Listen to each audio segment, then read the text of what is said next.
All right, amigos. Let's hold on just a second. Want to make sure we are getting that sweet, sweet Stacey Abrams money, because I think she advertises on said channel. Oh boy. Oh, Penny. Penny's looking out the window. He sees Chloe's got some friends coming over. Buddy. Penny again. Hey, big boy. Uh-oh. There goes Chloe's friends. They're going to jump in the pool. But there's no return on investment for your pool. Well, when your daughter's friends come over, it's fun. The boys are in the pool this morning, this afternoon. Hold on just a second. Finn again. Stop. All right, let me get him in the other. Let's see what we got to go here. Kids can hang at the pool. The boys can hang at the pool. Mama can hang at the pool. I can hang at the pool. It's fun. I like having a pool. Just FYI. It's what the cool kids are doing. All right, there we go. Cool. So we are looking good. So we're all monetized. We are ready to kick butt and take names. Check the pearly whites. You gotta know I was eating some kale. Nothing in my teeth there. I'm pulling some kale and Swiss chard from the backyard. All good. Pool party. Right on, Joe. Roy. Yeah, right on. We got a pool party. Oh, man. Look at that. Look at that. Kim, she retired yesterday. First day of retirement was great. What'd you do on your first day of retirement, Kim? What did you do? That's freaking awesome, man. Raise a glass to you, Kim. Raise a glass. In fact, we can find. Hello, Eric. You still in Florida, Eric? Let's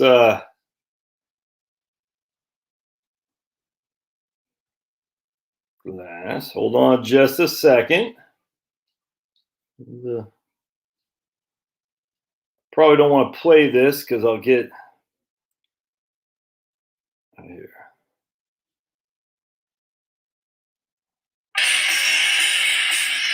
I got to play it for like 5 seconds or more.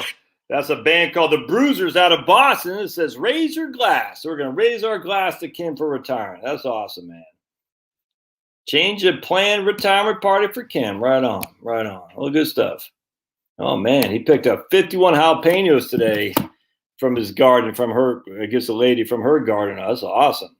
A little bit hot to me. Where you at, Barnyard Chicken? What neck of the woods you? Connecticut's in the house. All right. I replanting my succulent plants. Right on, Kim. That's freaking awesome, man. So there's a guy, Mike's Backyard Nursery. I came across him a couple years back where he's propagating his cuttings from his blueberry plants. And I started doing that too. Hey, Kim, Jill, Duke. We got Tina, Texas, right on. And I tell you, so I got some blueberry bushes or blueberry sticks essentially that are sitting in water right now, and you're coming to life, man. It's cool. It's cool, man. You just cut them off, blueberry plant, put them in some water, and slowly but surely you're going to start see a little bit of a green stem emerge from the wood. It's not all of them going to do it, but it's pretty cool, and you can grow blueberries from there. And I got it's just propagating plants. Tomatoes is pretty easy to do, but it's nuts once you figure it out, because you can have endless amounts of food. I love blueberries, man.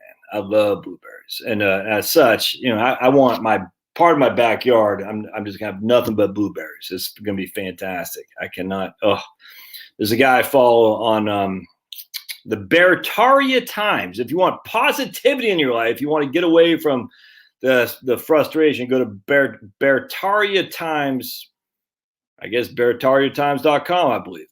And everything, they nuke people or anything, no politics. Anything that's negative, they nuke right out of the, I love it. Anyway, this guy I followed said he was picking 5 pounds a day of blueberries from his backyard because the house he bought, the guy had blueberry plants from like 8 years ago that he just let grow. And now it's 8 years later, those suckers are growing like weed. Oh, man. Tina's in the Panhandle, West Virginia. Oh, that's fan. Where is the Panhandle of West Virginia? I tell you, man, West Virginia is where it's at. I'm telling you right now, the libs from DC don't want to move to West Virginia, and so it's going to stay red, and it's going to be deep red, and it's West Virginia is Oklahoma. Not one county in Oklahoma voted for Biden. Of course, we know the vote, you know what I'm saying, but in West Virginia, the deepest reddest state there is. So, big fan of West Virginia, that's for sure. All right.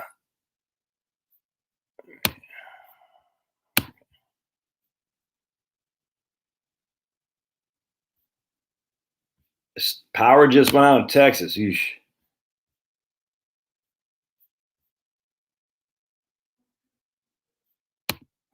California is finally open, but many maskers today at the market. I don't get it, man. I don't get it.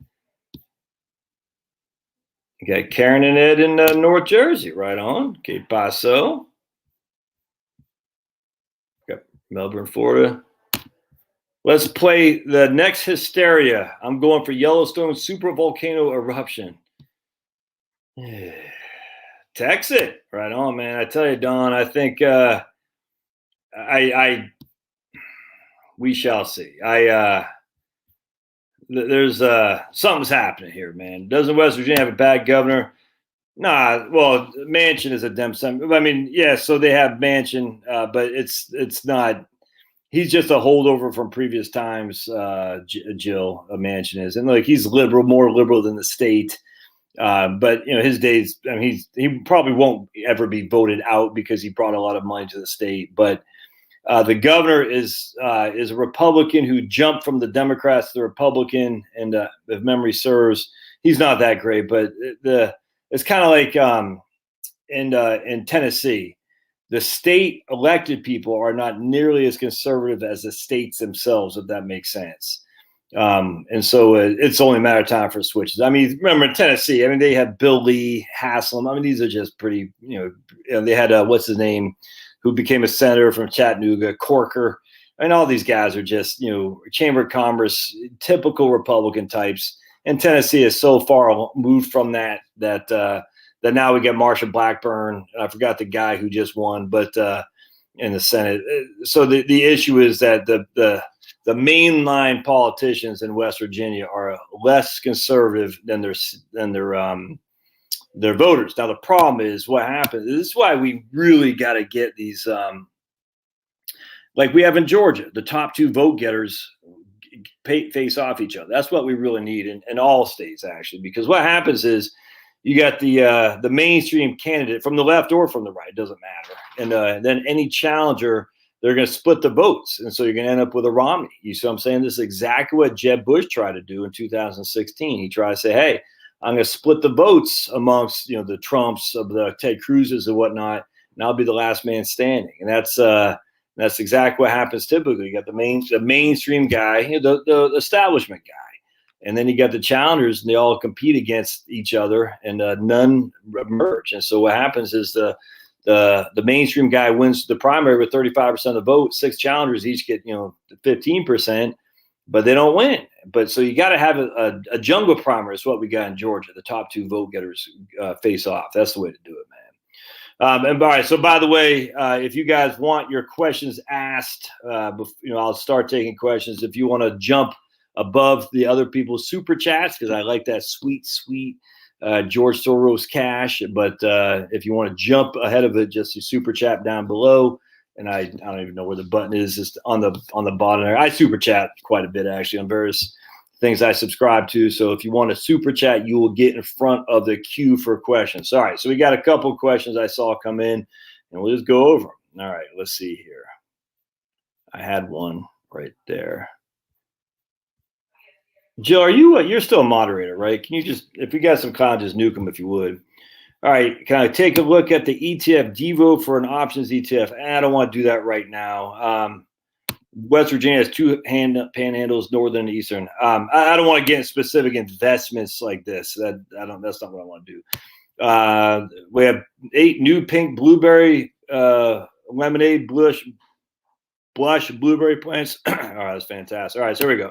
So Greg says he's single, 5 years to pay off house by going the Dave Ramsey route. Only debt. Okay, so his house is the only debt. Should he pay off his house or save the cash? All right. So the question that comes in, are you paying off the house or just paying it down? If you're just paying it down, I would save the cash. If you can pay it off where you have no mortgage, I'd pay it off. I'm going to give you myself for an example. All right. So let's just say I got $300,000 mortgage. Let's say I got $25,000 in cash. This isn't quite me, but it's close enough. So I say, okay, I'm putting an extra $1,500 a month on my mortgage payment. All right, what does that do? It does nothing for me for right now. Nothing. I got no cash, or a little bit of cash, and I'll have equity. But equity doesn't do anything, man, until I sell the house. It doesn't do anything until I sell the house. So I don't have enough cash to pay the mortgage, except for a couple of years. Basically, I got $25,000 in cash. My mortgage is $300,000. So I only, that's $1,500 a month of mortgage, we'll just say. I mean, if I'm adding an extra $1,500 a month to the mortgage, I'm doubling up on my mortgage payment. But let's just say I have no income coming in. I take my trusty calculator. I got $25,000. I'm only in cash. I only got enough to pay 16 months of mortgage until, thanks, girl. That's it. You got to have more cash than that, man. Again, if you can pay it off and get rid of that debt, that's great. That's why Dave Ramsey's debt snowball is such a freaking magical scenario, because he's saying, look, everyone focuses on the higher interest. You don't. You focus on where you can eliminate a piece of debt, use the savings from the elimination of that piece of debt to pay off something else. Use the savings from that to pay off something. It's freaking magical. It's great. But if you can't pay it off and you only have a little bit of cash, you got to save up cash. That's, in my opinion, that's all there is to it. I juggle this all the time, Greg. I'm like, man, pay off. But it's not paying off. It's paying it down. I'm like, yeah, but even at $1,500, but even doubling up on my mortgage, I won't see the proceeds of that for 8-9 years. You see what I'm saying? And it's just like a lot can happen in the next 8 to 9 years. Hope that helps. Jim Justice, Jumpin' Jim used to be the Democrat. Now he's Republican. He's not very solid, that's for sure. They all wimped out on January 6th. I tell you, man, I don't even think the national elections actually matter that much. My wife told me breaking news. This is where Trumpster is so flippin' awesome, by the way.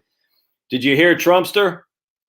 He's going to the border. I mean, no other Republican would do that, and just none would. I mean, so basically, Trump going to the border is political genius. This is why the Trump, look, I was disappointed. Everyone, Jill knows. But at the end of the day, the dude knows how to play the game that we've been waiting for on the right to play, is to get in the face of the crazies. And Trump does it like a Mac Daddy. No, you think George Bush or freaking Mittens or McCain would go down the border? Paul Ryan? Hell no. But Trump says, I'm sticking it to you, Kamala. I haven't even been to Europe yet. I mean, what a freaking clown. All right. So we got Andy. 3 weeks till retirement till I started watching your videos. I didn't think we could do it. Thanks so much for your advice. Well, I hope it works for you, man. Don't put that pressure on me. Hey, Carol. Que paso? All right, what the heck's a super chat? So if you look down the bottom of the screen, there should be something that has like a $sign thing. And then you can pay me that sweet, sweet money. And I think that's like $5 or $10. You can do whatever you want. But anyways, that's what it is. It's just on the very bottom. It says super chat. And it's like $5, $10, $1 million, whatever you want to do.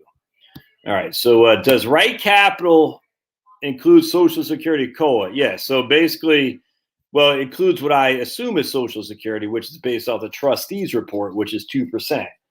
So the trustees report predicts a 2% cost of living adjustment until basically 2092 or something like that. So until they change it, I don't change it. But if they do change it, I'll change it for sure. So basically, at the end of the day, I'm not stuck on 2% Social Security cost of living adjustment. But I'm not going to change it for 1 year. I'm not going to do that because it doesn't make sense. So Social Security, if I change it to, was it this year, 5.6 or something like that, that'd be 5.6 for the rest. That's not, no one thinks it's going to be 5.6. So right now, Social Security is adjusted in its Right Capital at 2%. That's the cost of living adjustment. For retirement gift from my employer was a 500-watt lithium battery. Is for solar panels. All right, nothing wrong with that. Stillwell, Kansas here. We have a horrible governor in Kansas. Yeah, it's a lib, isn't it? Kansas is a very strange state, man. I was very happy to see that at least the Republican won that, even though it looked like there's a strong challenge from the left, and they got beaten down. Remember, who is it? Not Brownback, the guy before him. I'm drawing a blank, and she got national notoriety too for the pro-abortion stance. It's crazy. It's freaking ugly, man. When I lived in Arizona, we had a lady who went to Kansas for a third trimester abortion because in Arizona they couldn't do it. And Kansas would basically take all comers. I said, Kansas? Did tips get adjusted down if deflation is the same way if they go up if there's inflation? That's a great question. I'm going to say no. I don't think you can't lose value. I don't know that for sure, though. But I can't see that you lose value. But if someone wants to answer, so again, tips adjust their payment to you based on inflation. And so the question is, what if there's deflation? Do you lose money? I'd bet you don't. But George P. Oh yeah, can't take out my man Bill Paxton. That guy's fantastic. Yeah, I don't trust George P. as far as I could kick him. Enough of the Bushes, man. I'm over these guys. Hold on just a second. And I heard George P. is trying to stoke his conservative credentials. Look, man, I don't trust any of these guys. I'm sorry. Any establishment Republicans got to get the axe. Who's just you don't trust these guys. I don't care. I'm so over the Bushes. I'm so over the McStains. I'm so over the Romneys. Literally I'm just over them. Hey, remember, you got to focus on the locality. The locality is where all things matter. So focus on the locality. But no way anyone should be voting for George P. No way. All right, so we got 3 weeks. Okay, right on. We got that. All right, cool. Harry's in the house. Right on. Let me just give you an example of what Harry did. And actually, Harry, can I use your example by chance, or maybe not? Just Carol's in the house. All right. Ross says, is maxing out a 401k and backdoor Roth every year enough to retire comfortably? I'm a dentist, 6 year into practice. All right, so let's talk about Ross's here. How can we have any idea, Ross? I mean, so let's think this through. And this is going to sound like I'm chastising Ross. He looks new here. I don't remember seeing his pearly whites on this channel. So don't take this wrong. I'm not chastising you specifically. I'm giving you a learning opportunity for you and many others too. So the question is, if I do max out my 401k and Roth every year, is it enough to retire comfortably? And he says he's got 190 right now, and he's got about 163 in student loans. So I'll let the audience tell Ross what the answer to that question is, because it's a blindingly obvious answer. But Ross is asking a good question because he's new here. The blindingly obvious is that he had the guts to come up with a question. And given that this is my 4th year doing these YouTube channels, there's one question that needs to be answered. And if you don't answer this question, all else is irrelevant. All right. So Jordan says, what's my opinion on the famous French model of investing? Oh, God. No, value investing is not dead. So when I was learning back in the early 90s, the French family model was three factors. Small cap value. Right. Why? Is basically price to book, price to earnings, dividend yield.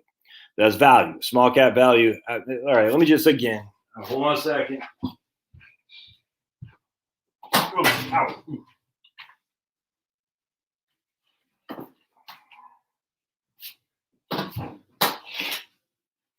Remember this guy? PVC. Remember that? All right, so let's always go back to Siegel. All right, page 73 or 173? 178. I don't have my reading glasses because I'm becoming an old fogey. All right. The point of the French family model was small cap values had done better than anything else in his history, and value stocks have done outperformed as well. Value stocks are low price to book, low price to earnings, and a high dividend yield. All right. Well, the number one thing that's involved in there is the low price. Low price to book, low price to earnings, low price, high dividend yield, low price. It's all the same thing, which is why they're value. Why is the price low? Well, it might be low for a reason. All right, we got you. I got a super chat. Right on, man. Like that sweet, sweet money. But so everybody and their mom, I hear this on my YouTube channel and I used to believe this myself, amigos. Did you see how any of y'all saw the greeting I gave to you in my email today? Anyone say, what is that language old Josh is talking? Interesting, huh? So I'll let you guys figure out what I said in my email. All right. What caused the tremendous by the way, this is Jeremy Siegel's Stocks for the Long Run, and this is the 5th edition. I think I got all, I don't know if I have all the editions, but I've at least 3 of the 5, and I don't think he's got 6. All right. What caused the tremendous performance of small stocks during the 1975 to 1983 period? Wait, hold on. Oh, right here. Hold on a second. We got to go back to let's see here. All right. Cracks in the capital asset pricing model. Ooh, the science, the evidence-based investing of stock returns appeared well before French and famous research. In 1981, Roth Bonds, a graduate student of the University of Chicago, have been using the database Center for Research and Security Prices. He found that small cap stocks systematically outperform large stocks even after adjusting for risk as defined within the framework of the CAPM, or CAPM, however you want to say it. It's all silly. To analyze this claim, the returns from 1926 to 2012 on 10 groups of more than 4,000 stocks sorted by market cap are shown in the table. We got 10 different deciles, 10%. All right. The compound return of the smallest decile of stocks was at 17.03% per year from 1926 to 2012, which is more than 9.5 points ahead of what would be predicted by the capital asset pricing model. The return of the second smallest decile of stocks was 12.77. So basically the smallest decile of stocks was significantly outperformed anything else. Although the historical return on small stocks has outpaced large stocks since 1926, the magnitude of the small stock outperformance has waxed and waned unpredictably over the past 86 years. A comparison of the cumulative returns on small stocks is shown below. We'll talk about it. Small stocks, measured by the bottom quintile of market cap, recover smartly from their beating during the Great Depression. But their performance only matched large cap stocks from 1926 to 1960. Even by the end of 1974, the average compounded return on small stocks exceeded that of large by only 0.5% or 50 basis points, not nearly enough to compensate for the significant increase in risk. But between 75 and 1983, small stocks exploded. During these years, they averaged 35% a year compounded, more than double the 15% return on the large stocks. Cumulative return of small stocks during these 9 years exceeded 1,400%. Nevertheless, figure 12.1 shows that if the 9-year period is eliminated, the total accumulation in large stocks over the entire period from 1926 to 2006 is virtually the same as small stocks. All right. So what is that saying? You take away that 8-year time frame, he didn't make anything. So what caused that tremendous run in small stocks? So that would be the question. Could that happen again? Well, in the late 70s and early 80s, pensions and institutional managers found themselves attracted to small stocks following the collapse of large cap growth stocks. Sound like anything we've been through in the last 20 years. The Nifty 50 were the large cap growth stocks that were so popular in the preceding bull market. In addition, the enactment of the ERISA in 1974, the Employee Retirement Income Security Act. Remember the ERISA? Why did they enact ERISA? All you, I can't retire doomsdayers. Why did they enact an ERISA? We don't have pensions like we used to. We can't retire. The 401k is corrupt and blah, blah, blah. Why did they enact ERISA? I'll get to that in just a second. It's freaking, these people are nuts, man. So many doom and gloomers, so many clowns that just want to separate you from your freedom to manage your own money. The enactment of the ERISA made it far easier for pension funds to diversify into small cap stocks for the first time. After 1983, small stocks hit a long dry spell that lasted 17 years as they underperformed large stocks. All right. So the point being, the French famine model, there is no longer a French famine model of 3 factors. I think now it's a 7-factor French famine model. Look, I'm not, but they won the Nobel Prize. Yeah, so did the LTCM people, long-term capital management. All right, so going back to ERISA, why did they enact ERISA? Because a lot of pension funds were falling away. A lot of pension funds back in those days were not managed correctly and were going bankrupt. And people who are working these freaking jobs for 30 years, remember they say, oh, it used to be you worked 30 years, you got a pension. Well, only if your pension was managed correctly and paid out.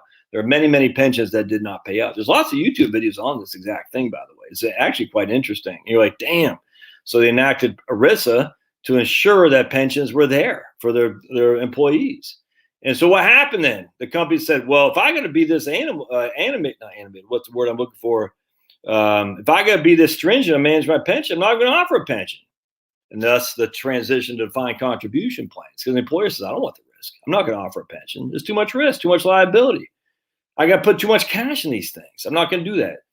That's a defined benefit plan. So the whole point about ERISA was because the pensions were running into the ground.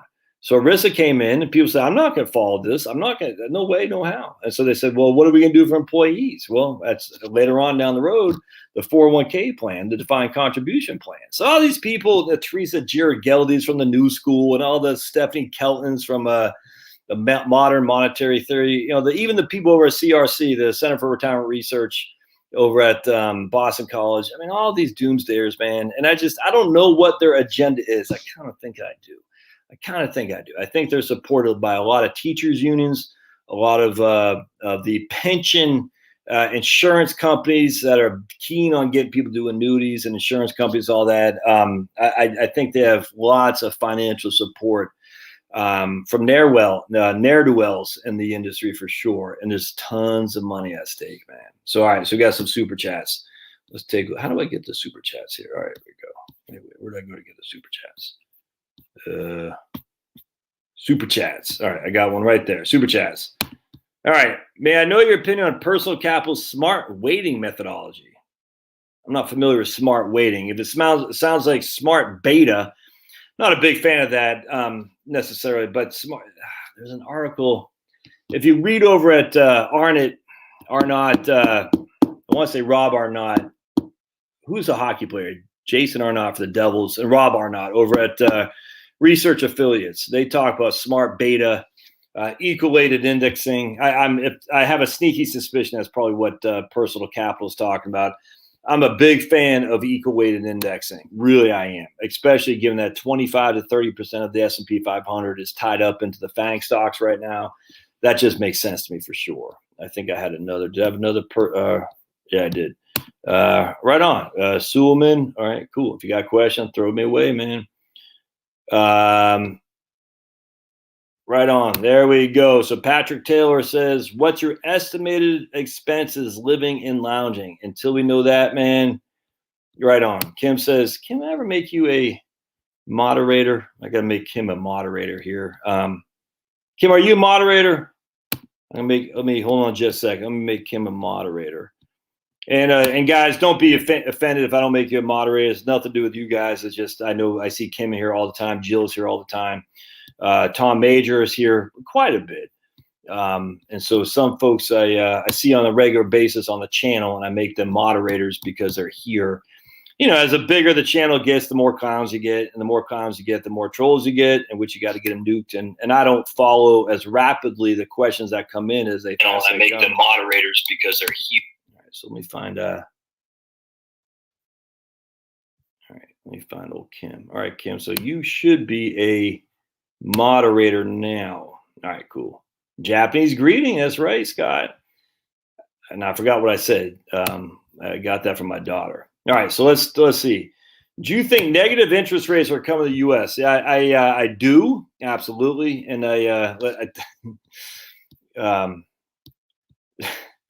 so let me find let's go to all right, bear with me just a second.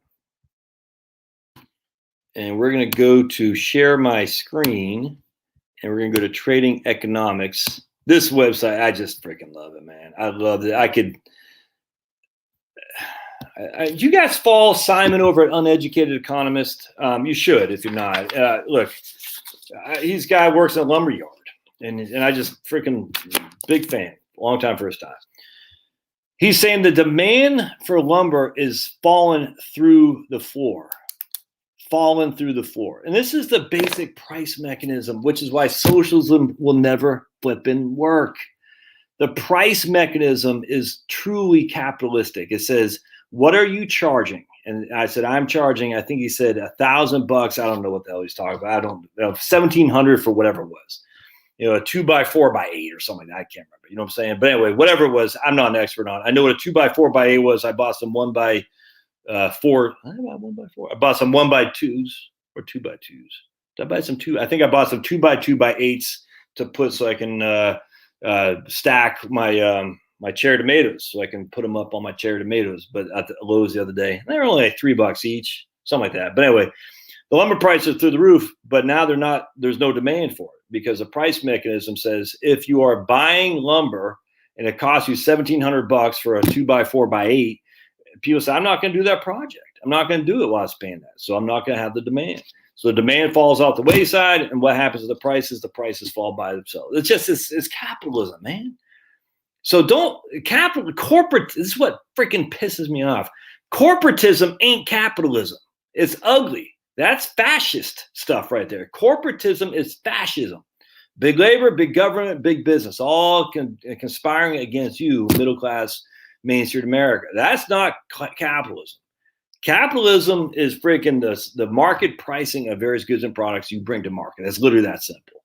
We might say entrepreneurism. That's fine. But capitalism is the ability to raise capital to promote your business through building, however you want to do it. But it's raising capital to build a business to take your supply to the marketplace. And you're going to win or lose by your supply and demand. Capitalism is such a wonderful thing.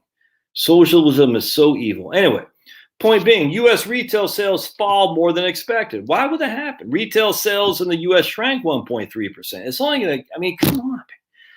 This is the whole thing I did a video earlier today about the false flag of inflation. Now, look, I might be wrong. I don't sit there and say, I know it's, but I just want to show you, man. It has nothing to do with the trade gap or the freaking the trade deficit. The trade deficit's silly. It's just all these, the trade deficit. It's freaking, that's what Nixon worried about to get us off the gold standard. Freaking fool. Nixon was worse than Carter, just FYI. All right. So I want to show you something. We're going to go down this a million times a Sunday. Where is Japan? Right there. The fourth largest economy in the world is Japan. It's over Germany. All right. So as much as we say Japan is dying, and it is. Germany's dying, and it is. Euro's dying, and it is. China's dying, and it is. The U.S. is dying as well because of the demographic bomb. There's just no other way around that. Man, Japan ain't dead yet. So Japan is the fourth largest economy in the freaking world. All right. GDP negative year over year. Interest rates negative. Hasn't been year over year and interest rates are negative. They've been negative for a long time. Debt to GDP, 266. 266% debt to GDP. Every single economist in the history of economics says you can't have debt to GDP without interest rates going through the roof. Hasn't happened. Interest rates are negative. Inflation, negative. Jobless rate, 2%. Not one current account. Oh my goodness, they got a current account. 3. Wow, what the flippin' do? It's a positive current account. Our current account is deficit. Oh my goodness, it doesn't matter. Not one economist out there would ever say this could happen. And yet it's happening in Japan year over year over year over year. And everybody and their mom is going to say it's a current account surplus. That's their only, and I always say, okay, current account, you haven't read basic economics, obviously. But okay, so let's say current account surpluses. Let's think about it. I didn't want to get too deep in this because it's so flippin' silly. But anyway, at the end of the day, that's all you got. The reason why Japan has negative interest rates, low unemployment, high debt to GDP, disinflation, if not straight out deflation, because current accounts, that's freaking stupid, man. It's dumb. And here's the U.S. Oh my goodness, our debt to GDP is over 100%. Whip-de-doo. Jobless rate still 5 point. It used to be 5%. Used to be full employment. Now 5.8 is nuts. Freaking inflation's at 5%. Well, that'll change. Trust me. Well, I don't know, but certainly it's going to change. Interest rates 25 basis points. The federal funds rate. We had a nice little run lately, but interest rates are still the GDP year over year. We just had a fall off from like unseen proportions last year. We're coming off the freaking mat. Inherently, you're gonna have inflation rate high when it's so far down from what is a year ago.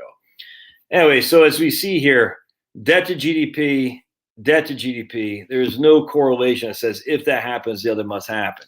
The interest rates across. Look at UK 10 basis points, France, Italy 0.0, Canada 25 basis points, South Korea 50 basis points, Australia. Spain has negative interest rates, man, or zero interest rates. Spain. Oh, but look at, they get a positive current balance. Oh, okay. So the current account, the current account, because it's positive, it's all the same thing, man. Here's Mexico, current account positivity. Here's Italy, current account positivity. And yet, see, it's this whole freaking, no one knows anything. However, the one thing we do know is that demographics drive growth, and demographics are going down, man. China is going to have less than 750 million people at the end of the century, it's projected. The only countries that are growing very much are India, Nigeria, and maybe a little bit in Indonesia, or something like that. There's a Muslim country that's growing. I don't think it's Pakistan. But anyway, be it as it may. You can see right here, all these deficits, government budgets, all across the board deficits. Oh, Norway has a surplus. Wow. Look at that. Deficits. I mean, just interest rates across the board. 5.5% in Russia, 3.5% in Brazil, 4% in India. Wow. India's got, let's see, where's Russia? Right there. 3.9 current account surplus. Wow. They got right here. What's this right here? Oh, GDP is down. Here's their inflation rate, 6.02. So wait a second. And Russia has huge inflation. And the reason Japan has low inflation, actually deflation, is because current accounts. And yet Russia has a current account surplus, same as Japan. The point being here is what happens here, my friends. And I don't think people grasp the insanity of what causes negative interest rates and deflation. Is consumption that you consumed in the past that you have to pay for today. Debt is a huge deflationary thing. I mean, just think about it. I got this house right here. I owe money on it. I have to make income, in which to pay tax on, by the way, in order to pay my mortgage. That is inherently money I can't spend on new furniture, on new dogs, on all this. I can't, because I have to spend X amount of dollars on my mortgage, man, which means it's deflationary, because the money I borrowed in the past, I have to pay back today, which means I can't use that to buy other goods. I've already bought those goods. I hope that makes sense. And that's why student debt is inherently deflationary. Looks like the credit cards, reading JP Morgan today, and their net interest income from credit cards is lower. That makes me happy. It's just being replaced by student loan debt, though, man. Anyway, so we're going to have negative. I mean, I don't know if we're going to have negative interest rates in terms of negative interest rate, NERP, negative interest rate policy. I don't believe that. But zero interest rate policy, I don't really believe that either. But when you factor in interest rates relative to inflation, they're going to be negative for sure. All right, so Greg says, we already talked about this? Yeah, all right, so we're not going to, I think can we have inflation and low CD rates? Yes, you can have anything. I mean, that's the whole point. Basically now for going for 30 years, every economic textbook has been proven wrong. Everyone. Now, the drawback is no one knows what it's going to be. We don't know what it's going to be in terms of economics forecasting. Economics is a falsehood. They want it so desperately to be a hard science like chemistry or physics that they had all these equations that no one understands that mean diddly squat. And as such, what they did is they drive people like me who are interested in economics, but into more philosophy. But no one in philosophy has the same street cred as economics. There's no council for philosophical advisors, but there's a council for economic advisors. Economists, wow. When has economists, when's the CBO ever been right? Congressional Budget Office? Never, man. And that's not to bash the economics industry. Everyone should take a course in economics, for sure. You should start with Theory of Money and Credit by Ludwig von Mises. The number one book you should always get is, you got Individualism and Economic Order right here by Hayek. And if I have my, if you want to get some Benoit Mandelbrot, Misbehavior of Markets, oh, right here. Oh, of course, the greatest economics book ever is the Holy Bible. Right here. Carl Menger, Principles of Economics. The number one book would be Henry Hazlitt's Economics in One Lesson. Everyone should get Hazlitt's book, Economics in One Lesson. Go to Mises.org. I think you get a free copy if you sign up for their email list. Government price fixing, stabilizing commodity, just so much stuff in here, man. How the price system works. I mean, oh my goodness. Let me go, hold on a second. I want to take you to another. Hold on a second. We're going to go to, all right, hold on just a second. Hold on just a second. Hold on just a second. Early in the morning. We're going to go to Bastiat right here. Frederic Bastiat is from France. We debunk economic fallacy since 1845. And let's see if we can find the law right. What is money? Right here. Petition for the Candlestick Makers. Such a classic, man. Not showing up here. Hold on a second. All right. You concern yourselves mainly with the fate of the producer. You wish to free him from foreign competition. That is to reserve the domestic market for domestic industry. Now, a lot of you guys are going to be like, yeah, take that, Trump. And I agree with that in some regard. But we come to offer you a wonderful opportunity for your, what shall we call it, your theory. No, nothing is more deceptive than theory. Your doctrine, your system, your principle. But you dislike doctrines. You have a horror of systems. As for principles, you deny that there are any in political economy. Therefore, we shall call it your practice. We are suffering from the ruinous competition of a rival who apparently works under conditions so far superior to our own for the production of light that he is flooding the domestic market with an incredibly low price. For the moment he appears, our sales cease. All the consumers turn to him. And a branch of the French industry whose ramifications are innumerable is all at once reduced to complete stagnation.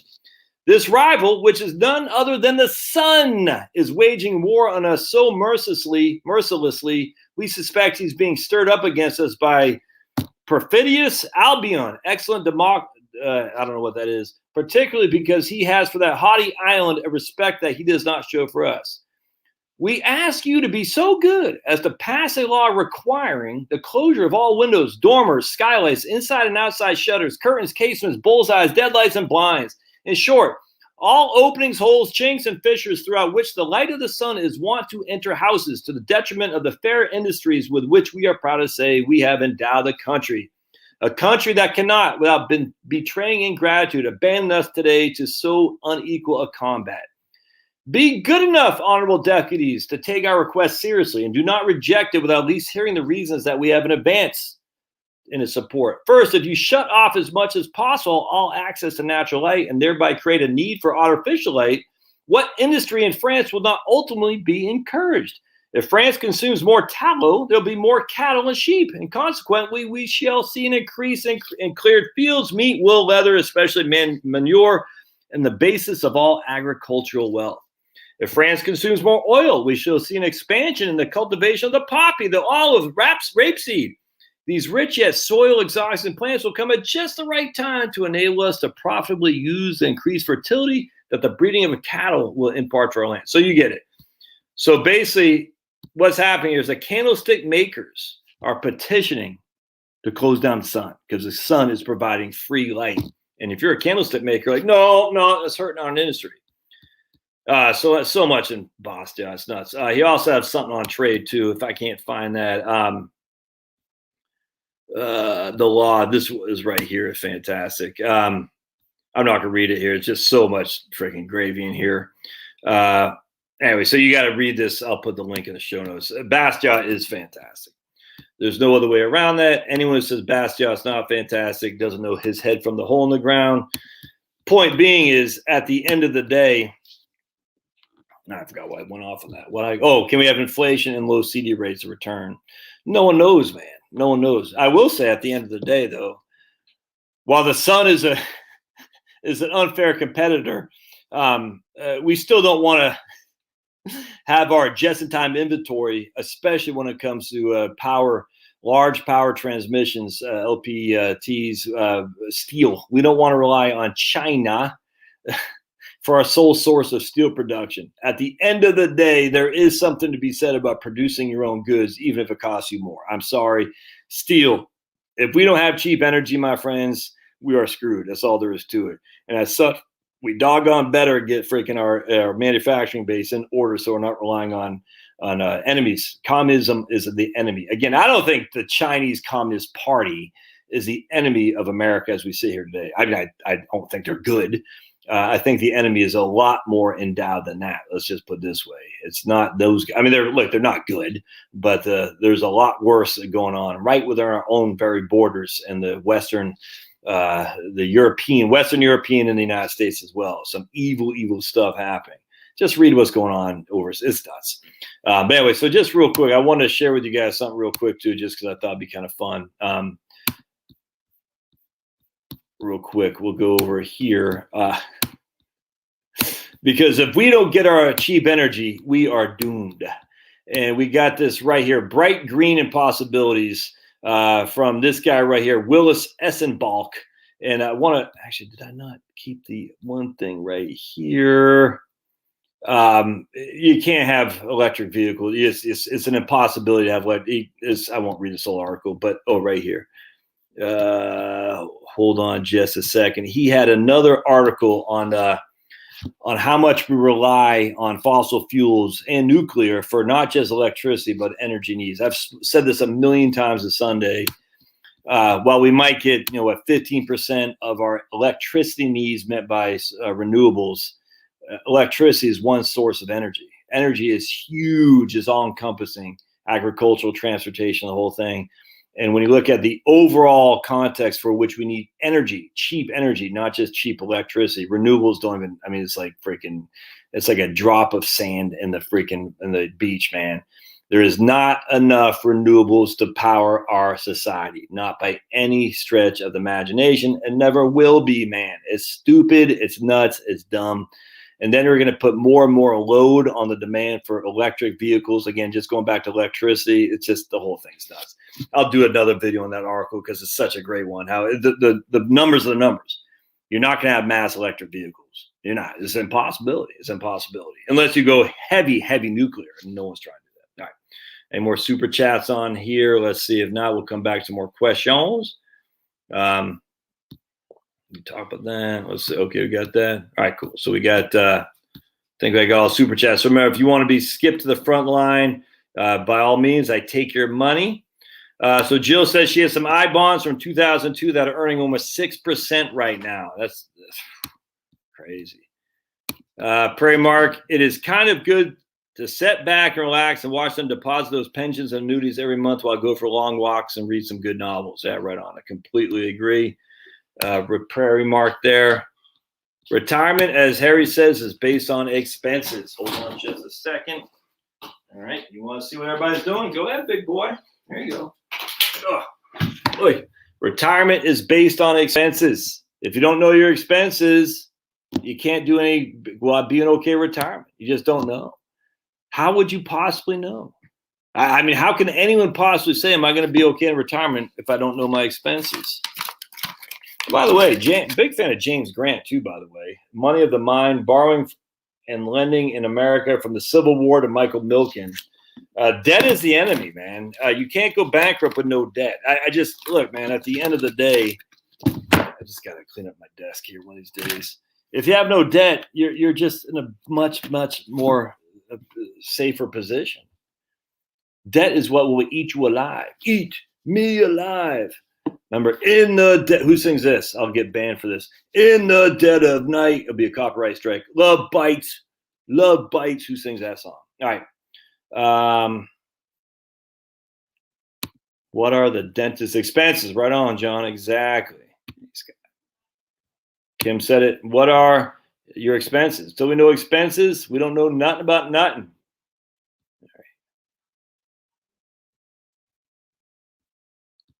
So based on his little bit of data, St. Coffin thinks Ross is going to be set up nicely. Not if he's spending freaking like a drunken sailor, man. And some of these dentists spend a lot of money, brother. Some of these dentists are not paupers when it comes to their expenditures. I used to deal with lots of dentists when I was a broker. And some are very keen on expenditures. So let's just put it that way. Carol says, give me a thumbs up. Yes, that's great. If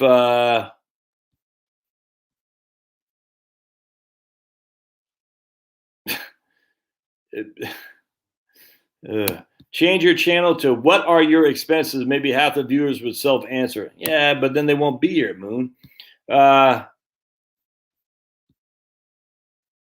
DeWine. Oh, God. What a clown. All right. So here we go. So Josic Ava. That's an interesting name. Hey, Mr. I have a 401A and I qualify for supplemental security benefits subject to. All right. I think he's saying he qualifies for Social Security subject to WEP. All right. So we got SSI, supplemental security income. That's not Social Security. So just make sure we're using the right terminology here. And I'm not yelling at this guy. I'm just saying SSI is not Social Security income. SSI is supplemental security income, which is for basically poor people. And he's saying WFP, he actually means windfall elimination provision. What happens when you have no money left in your 401A account? You're going to be on your Social Security. $3K a mortgage. Yeah, it's big. I must have missed something there. How much money exactly? How much money you need? Yeah, right on, man. Scott, Japanese greeting. I forgot what I said. We said my daughter who's trying to go to Japan. We're trying to get her to Japan. Taught me how to say hello in Japanese because I'm very. Let's see if I can find my. Oh man, I can't even find my own email. Oh man. Oh, I guess I can't find my email. I forgot what I said. I forgot how she said it. Who knows how to say hello in Japanese? All right.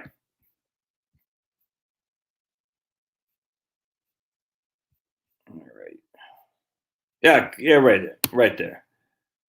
Konnichiwa. That's right, Tina. Konnichiwa. Yep. Oh, what a wonderful language. Japanese. Konnichiwa. That's fantastic. S&P 500 expenses are much lower fees my plan versus small caps. Yep, exactly. If someone far exceeds their retirement expenses with a 50-50 split, is it irresponsible to go all in equities? I'm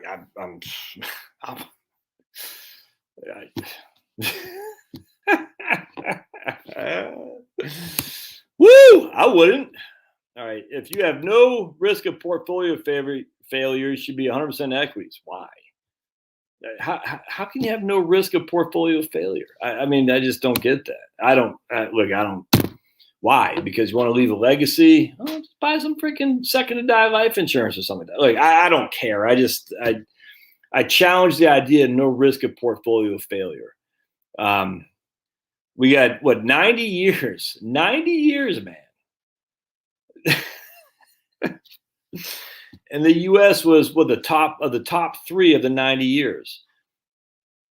Yeah, I mean, I just sit there and I think to myself, so all these people are using historical data as their evidence for future. And I'm like, okay, so we have this evidence-based investing that goes as long as 90 years. Wow. Of which the U.S. was the only game in town for the bulk of that. And I mean, I sit there and I chuckle at this idea that the past is the future. It's just not, man. Now, does that mean it's going to be lower? Yeah, I think so. Could I be wrong? Sure. But if I'm right and you're betting on the past being the future to be able to meet your needs, That's a risk I won't have any of my clients take. All right. What do I think about indexed target funds?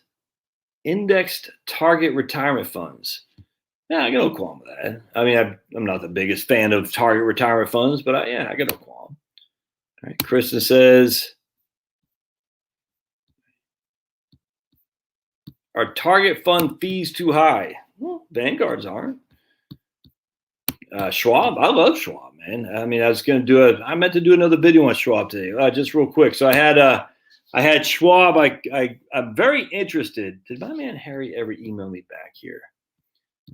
Maybe not. Let's see if he emailed me. Hold on just a second.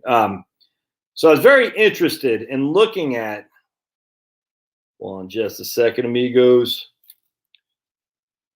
All right, so I haven't got any approval yet. Anyway, so I was very interested in looking at Schwab. All right, so for every $100,000, what was it? For every $100,000 in Schwab, it was gonna be. Bear with me just a second. I got to calculate. I haven't done it yet.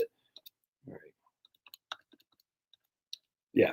All right. So for every $100,000 that you put into a single premium immediate annuity at Schwab for the 10-year period certain, they're going to pay you $10,000 a year. All right. So basically, you put 100 in and you get 110 back or something like that, and then in year 11 it's gone.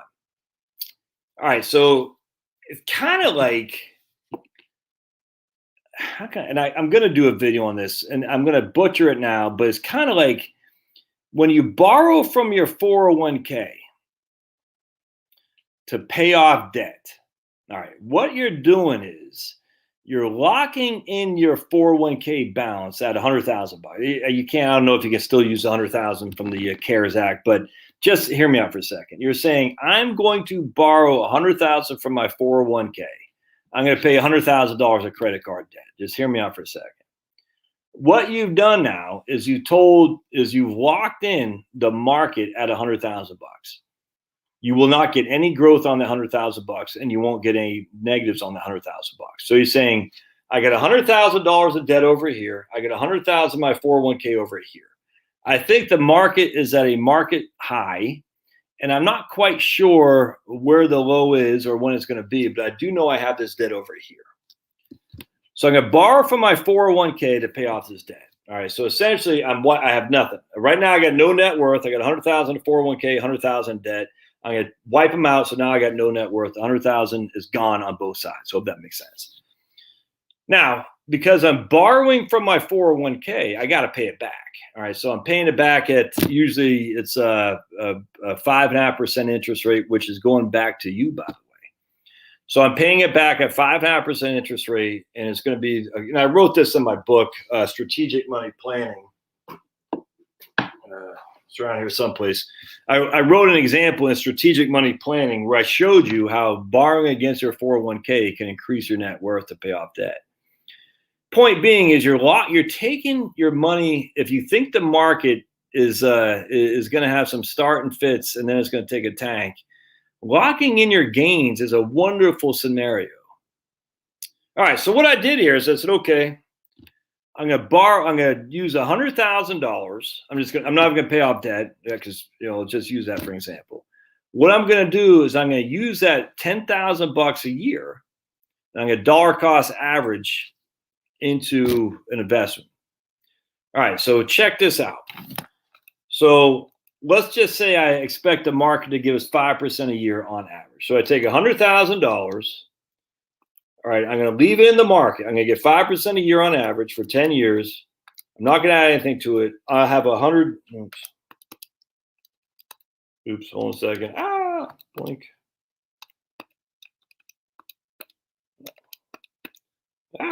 $100,000 present as a present value. 5% is my interest rate. 10 years, zero payment. I will have $162,000. So let me write this down. So in 10 years, I have $162,000. Now there's a second scenario why I'm thinking about doing this too. All right, so I take $100,000 at 5% a year. it'd be worth $162,000. Hope that makes sense. So $100,000 and 5% a year would be worth $162,000. If I can find my other marker, which I cannot. Oh, here it is. Sweet. So everybody with me so far? So what if I SPIA it? And I'll tell you what. Let's go to. Let's try something real quick. Let's go to Schwab and do this. I mean, I think you'll get a kick out of this. All right, bear with me just a second. We're going to go to what we offer, annuities. Look, I have Schwab. I'm a huge fan of Schwab. I was saying when I emailed Schwab, I couldn't find how to open an annuity online, so I had to call him, or I chatted with him, and the guy I was chatting with didn't know his head from the hole in the ground. I was like, dude, you got to be kidding me. I was stunned. And he's just a customer service guy, and I worked at Vanguard, so I know some of those customer service guys may or may not know what they're doing. But I was like, dude, I was stunned. I said, you don't know what a single premium annuity is? It was not good. Let's just put it that way. Anyway, so what we're going to do here is we're going to look at what a SPIA pays. So what I'm going to set up here, we're going to go here, stop screen. Let me just go to Schwab. I want to make sure I don't give you any of my personal information by accident. All right, so we're going to go here. We're going to go down to model it. Okay, good. So what we're going to, there we go, sweet. All right, so what we're going to do here, this will make sense in just a second. We're going to income estimate. We're going to model this annuity payment. All right, so you got to drop $100,000 for all annuity contracts through Schwab. So I called him up and said, can I just do this online? I'm not ready to do it yet, but the guy's like, I was like, dude, come on, man. You got to know this stuff, man. Anyway, let's say, how long do I want income to last? A set period of time. All right. I'm going to invest 100,000 schmackets. All right. My date of birth is 01/01/1970. I'm a male. I live in the great state of Georgia. All right. So I want it to last for a set period of years. It should mean I want the payments to begin, we'll say next month. All right. We'll say okay. That looks pretty good. All right. Let's hit next. I'm going to put $100,000 in there. Hope y'all with me so far. It will pay me for 10 years. Right here, $887 a month. All right, so everybody with me so far. So I put $100,000 in there. After 10 years, I walk away with 106. I don't walk away with one lump sum, because that money's gone. I get $887 a month. All right, everybody with me so far. So $887 a month is what I'll get if I do $100,000 in an annuity. So I take my trusty calculator and I say, okay, $887 times 12, divide by 100,000. Is a 10.6% payout rate, but don't let that number get you like jumping for joy, because at the end of 10 years, that annuity's gone. It stops. All right. So now what I do is I say, okay, so I'm getting $887 a month. All right. So what I'm going to do here is I'm going to put $887 a month into my VTI, my Vanguard Total Stock Market. 87 is my payment. I'll have 120 payments because I'm doing it for 10 years. I'm getting $887 from Schwab. All right. I'm locking that money in. I'm going to do a single premium income annuity for $887 a month. And I'm going to turn around and reinvest that in VTI. And I expect to get 8.5% a year interest. So at the end of 10 years, that money would be worth, let me just make sure I got that right. 887 is my payment. 120 is the payments. We do 5% a year interest, 0 present value. That'd be worth 137. All right. All right. So I had 162 if I just leave it in there, or 137 if I do the SPIA, and that's at 5% a year interest rate. So that's a $25,000 difference for every $100,000. All right, now one of the reasons I'm thinking about this is because markets don't give you 5% a year each and every year. They're volatile, if that makes sense. But if you don't touch it, you just leave the money in there, and then you can say it doesn't matter the volatility. From year 1 to year 10, I get 5%. All right, so that's I'm fine with that.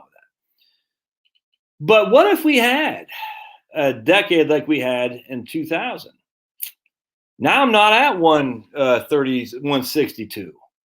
Now I'm at, I don't know, 110, 120, maybe less if it's Japan. You see what I'm saying? Now I'm 60 years old, and check this out. The nice thing about doing the SPIA, single premium income annuity, you know what it does, don't you? I'm only 50. Every $100,000 I have in an IRA, if I take that money out, is subject to income tax plus what? Plus 10% penalty because premature distribution. Not if you do a single premium income annuity. Because as long as you do a 72T, the separately equal periodic payments, and I gotta, before you jump, make sure you do your own diligence on this. I had a guy email me. It was very interesting. I forgot who it was. Very interesting, though, and I hadn't heard this before, but he said, unless you're doing it for life, it's not, you don't get the 72T rules. And I'm not sure that. I'm not sure I believe that, but it was enough to make me say, really? Maybe things that went, I wasn't quite sure about that. However, my understanding is, I could be wrong here, if anyone knows, let me know, is that if you do a single premium income annuity that qualifies for a 72T, where you don't have to pay a 10% penalty. So anyway, the long story short here is by the time I'm 60, I will now have 137 potentially in my non-taxable or my taxable brokerage account, none in my IRA, and I will have had no fluctuation in the markets. Now, even if the markets go south, I'm dollar cost averaging into a down market, which is exactly what you want to do. You want to sell high and buy low. Now, are we at a high or are we at a low? I don't have any idea. I mean, we're at a historic market high. We're always at historic market highs. That doesn't bother me. But I sit there and I say, man, we've had 13 years of a run like we have never seen, with a tiny slither of a bear market, with debt coming out of the wazoo, with stimulus coming out of the wazoo that's coming to an end, the moratorium going away on mortgages. We've had businesses shut down. I cannot grasp the idea that the economy just shrugs off and goes back to the march that we had under Trump. I can't. On top of that, we got Biden shutting down the Keystone Pipeline. I mean, cheap energy is what drives us, man. If you think not, just look at the 70s. If we take cheap energy for granted, which we are, we're not going to have a growing economy. You're going to have some serious hiccups, if not downright catastrophes. And I tell you, man, I sit there and I say, it's not just Biden. It's the nature of the beast of corporate America. I don't even want to blame the Democrats. It's corporate America. They're pushing this crap hook on his sinker. BlackRock, Vanguard, ExxonMobil, Chevron. They're pushing it to eliminate cheap energy for us all to live, which is inflationary, but stagflationary. So you have a markets declining, 66 to 82. The markets did horribly. With inflation, it's nuts. And then you still got debt as far as the eye can see. And I'm sitting there thinking, we have 13 years of amazing run. And I'm like, I'm only 10 years out, man, from hitting 60 years old. You know, I don't have a huge amount of money, but I don't want to see it just go away like a Japan in 1990. And I want to show you again, reading my man Dan Coolbert's spreadsheets, and you can buy his Coolbert spreadsheets, by the way. We're going to go to, I cannot stress enough. I hope you all can see this. Yeah. We're going to go to Japan. And Japan in 1989 was a cat's meow. Everybody and their mom said Japan's going to dominate us. Japan this, Japan. Oh, let's go to Nikkei. Japan that. And you look at what happened to the stock market in Japan from 1990. We'll go to 1976. There we go.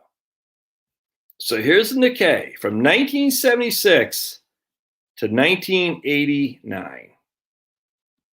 Right there. 15, tiny down. 23, 9, 8, 9, 4, 23, 16, 13, 44, 15, 40, 29. Then kaplink, kaplank, kaplunk. Couple up years. Kaplink, kaplank, kaplunk. Nice up year. Kaplink, kaplank, kaplunk. What if that happens? But Josh, the difference is we have a current account deficit? Huh? We don't have quite the demographic bomb that they have? Really? We have a lot of people not having children, man. They had too much debt? Really? And we don't? Our debt to GDP is significantly high. It's over 3 figures now. Japan had a balance sheet recession, which is certainly where we're going, which means no matter what they do with the interest rates, it doesn't matter. People aren't borrowing. The reason people aren't borrowing is they don't want to be in debt. And I sit there and say, okay, so I could potentially sacrifice $25,000 on the upside of a 5% market to lock in the gains if the downside were to occur and potentially get out of my IRA so I can then have not have the 72T or not have the 10% premature penalty at $900 a month guaranteed for 10 years. And I can stow that away in a market if it's fallen 10 years from now. That could be freaking that could be brilliant. It's the same thing as looking at your 401k, borrowing against your 401k. The 401k is a little bit more easy to crunch the numbers because it's explicit. If you're paying off your credit card debt with your 401k, unless you quit your job and have to pay the money back all in one fell swoop and you have a 10% penalty, which is what happened to me, by the way, it's a no-brainer. If you got credit card debt and you got money in a 401k and you're not borrowing against it, I think you're making a mistake, a huge mistake, especially with the markets as they are. Anyway, something to think about. So a number of you, well, not a couple of you guys, have bought significant income annuities and are living happy as clams because you're like, I don't have to worry about it. It's a lot to be said for not having to worry about it. But Josh, I'll sacrifice potentially 25% or $25,000. If that's the worst that happens, that's not a bad place. Not a bad place. If that's the worst that happens, that you sacrifice $25,000 on an up market at 5% a year over 10 years. I don't know if that's a bad place. Anyway, I hope that makes sense. So that's kind of what I'm thinking. So let's see what else we got here. 57, he's retired a couple months, huge 401k. Better half will work 4 more years with a crappy corporate job. He'll work for fun, no mortgage. Best to leave 401k where it is now. I mean, I like Schwab, Daver. Schwab is fantastic. Look, when I say Schwab's customer service person, he was a nice guy, just didn't know anything about annuities. And I was like, dude, that's not good. But look, at the end of the day, I remember when I was at Vanguard, we had the investment division, which is I was part of, and then we had the frontline customer service people. And so I don't blame. I just remember, and I'll never forget my sister. When my grandma died and left us some money, my sister was a CFP, master's degree, 03 in the Navy. Don't hold that against her. Not a dumb person. She called USAA and said, look, I got $100,000 inheritance. You have any thoughts, USAA, on what to do with this money? I need it liquid. I'd like to get a little bit more income than interest rate than just put in a money market or CD. And the customer service rep told her do it in a USAA annuity. No, we needed it liquid. She said it had to be liquid. And I remember she emailed me or called me. She goes, Josh, this isn't good. If people are saying this to members at USAA and they listen to her, this is bad. Or listen to USA frontline people saying this is bad. I said, oh boy. Point being is the frontline people, it's kind of like the frontline people at the IRS or the Social Security Administration. Yeah, see triple guidance before you listen to what the frontline people say. That's for sure. I'm not bashing Schwab. At the end of the day, so I did call a guy, talk to Omar at Schwab from the annuity division. He was fantastic. He said, no, we have to make sure we're compliant before we offer you annuity products. So you can't do an annuity online. You have to do it through us. And I said, okay. And so it seemed pretty easy to do. So anyway, I have my accounts at Schwab. Schwab's fan. I'm a huge fan of Schwab. I also like the fact that Schwab doesn't back down. Schwab believes that cash is part of the investment portfolio. I do too, 100%. Everyone bashes Schwab saying, oh my goodness, 7% is cash, sometimes 10% in cash. That's horrible. I said, it's not horrible when the markets are going south there, big guy. Cash is an investment. It is. Cash is part of a diversified portfolio. This idea that, you should never have cash, I don't agree. If you like that, don't buy Schwab, because Schwab believes in cash as part of the allocation. I do too. Right there, United Airlines, United Airlines pension failed in 2005. Yeah, all kind. I talked to pilots especially ones at USA, tons of pilots. Yeah, PBGC, they're getting $3,600 a month when they're promised $6,500 a month through the airlines. Good times, good times. Yeah, is Buckhead? I saw there's a shooting down there. I used to work in Buckhead. They're trying to make their own town. I'm sure they're gonna be called racist for doing that. The mayor, Keisha Bottoms, isn't running. Atlanta, look, man. It's just that no BLM to be seen, though. No BLM, because who is getting affected by this significant increase in murders? It's not white people in the suburbs. It's blacks, man. You poor black people who can't escape these places, and no one cares. No one cares unless they can find a white to blame, like freaking Monica Cannon Grant up in Boston, trying to blame this lady named Michaela Miller. I think killed herself. And they try to make it like she was literally, the whole thing was it's evil, man. This racist crap on the left from Black Lives Matter and the Democratic Party is evil. They try to make it seem like she was lynched. And so they try to go after these 5 white kids, which one was actually Spanish. But they wanted these kids literally strung up who did nothing. In fact, the girlfriend of Michaela Miller, who had broken up with Michaela, they're same-sex married couple, just kids in high school. Michaela Miller, her mom is nowhere to be found. Her mom's in Chicago doing who knows whatever the hell she's doing. Michaela Miller, this young lady who's she lost her girlfriend, man. You ever been dumped? It sucks. And she's not in a good place. And so the girlfriend would try to check on Michaela. So I just want to make sure you're okay. Michaela never texted her back, emailed her back, called her back. And so the girlfriend who broke up with her told the guidance counselor, can you check on Michaela? I don't know what's going on. I'm not hearing from her and she's not in a good place. The guidance counselor blew her off. And so Michaela killed herself. God bless, man. I find that trauma horrible.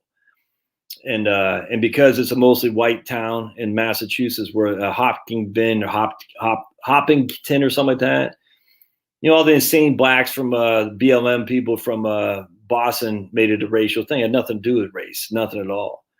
Had to do with the fact that here was a woman, a young lady whose mom wasn't there to help, no dad around, no one in authority to help her whatsoever. No one there, because the mom was, I don't want to get into what the mom was doing, not a good thing. And all the freaking Marxists from BLM were out there going after innocent white kids. And the white kids did nothing but try to help her. Horrible situation. And they did an autopsy, and even the stupid Monica Cannon Grant, just some big. And the Bruins recognized Monica Cannon Grant, as did the Red Sox and the Celtics, because they all fell for the BLM swamp stuff, man. They all fell for it. And you got to hold these people accountable. If they fell for the BLM crap, you've got to hold them accountable. Because you got to make them never. I'm telling you, man, if they fell for that, they'll fall for anything.